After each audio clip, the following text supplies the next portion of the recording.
村长夫人，你在猜什么？山药。山药啊，我们卑南怎么讲？阿丁阿邓。阿尼阿邓。阿丁阿邓。阿迪阿邓。啊，这个怎么吃？要吃吗？我们已经就煮好以后就这样吃，这样吃。真的啊，这样子。啊，煮烂一点，这个梗都可以吃了。不是那个。啊，也可以煮稀饭、煮汤，多好。我是那个理事长的呢。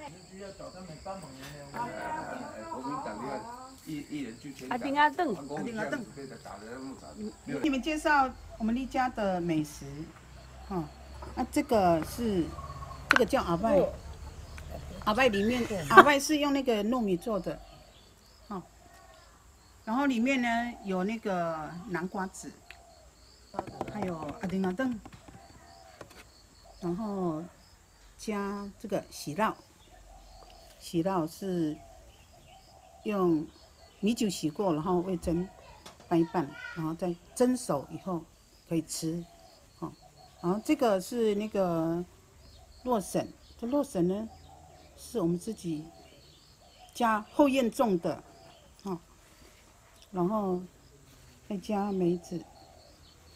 祖先从前的时候就有环保观念了，他就用这个血桐来，包这个我们的那个美食。像如果我们像我们要去工作的时候，也是这样，直接这样打包就带去山上这样工作。